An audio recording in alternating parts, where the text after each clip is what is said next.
Jane Harry was a pioneer. The mixed heritage daughter of one of Jamaica's wealthiest slave traders, she was sent to England as a teenager. There, she became a talented artist, and then, much to the disgust of her white family, converted to Quakerism, a Christian movement vehemently opposed to slavery. This changed the course of Jane's life, transforming her into an early abolitionist. But we're getting ahead of ourselves. Let's start in Jamaica, where Jane was born in 1756. At the time, the island was one of Britain's most valuable colonies, exporting immense quantities of sugar, grown, harvested, and processed by hundreds of thousands of enslaved people. The sugar plantations in the Caribbean were notorious for their horrific living conditions and brutal punishments.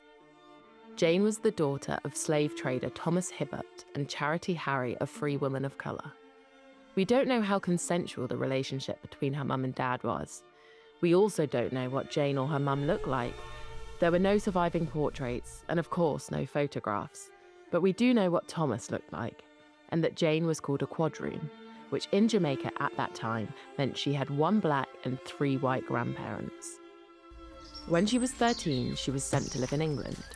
Its cities were slowly becoming more multicultural as people started to migrate there from different parts of the British Empire. Jane was raised as a lady, enjoying art lessons, visiting Cheltenham, and engaging in polite conversation.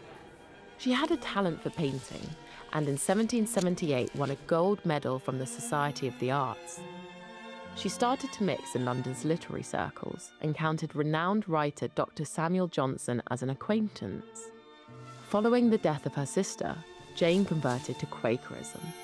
Her conversion caused outrage, with Samuel Johnson calling her an odious wench. She became estranged from her family, and her father withdrew his financial support. She wrote an impassioned letter to him explaining that she could never be happy without being a Quaker, and begging him not to abandon her. "I have much need for your parental love," she wrote. "And who have I else in the world to look unto?" In 1780, when Jane was 24, her dad died, and despite his decision to cut her off, it turned out he had made provisions for both her and her mum, Charity, in his will. Jane received £2,000, the equivalent of £300,000 today. It was the maximum that a person of colour could inherit in Jamaica, but it was dwarfed by that of her 3 white male cousins.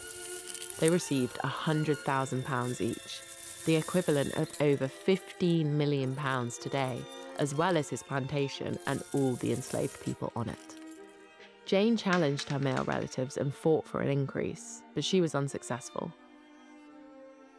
In 1782, Jane married a Quaker doctor, Joseph Thresher. Their marriage certificate is one of only 2 for interracial couples in the West Midlands in the 18th century. She became an abolitionist, rejecting slavery several years before British politician William Wilberforce launched his much more famous and ultimately successful campaign. Jane never forgot her mum in Jamaica. They wrote to each other, and Jane expressed a desire to return there and free the enslaved people her mother owned. But she never made it back. The American War of Independence made it too dangerous to travel by sea. And then Jane became pregnant with her first child. Soon after giving birth, both Jane and her son died. Not uncommon at a time when childbirth accounted for 1 death in every 5 women of childbearing age. Jane's mother died in 1791, and in her will, she remembered her daughter's request and set money aside to emancipate some of the enslaved people she kept. Jane's story is not a famous one, but it is an important one. Her life gives us a window into some of the complexities experienced by mixed heritage women born into slave societies at the time. Although not enslaved herself, she clearly benefited from her father's immense slaving wealth. Having said that, she certainly stuck to her guns, even if it came at a profound personal cost. Samuel Johnson may have called her an odious wench, but to others, she was both courageous and principled.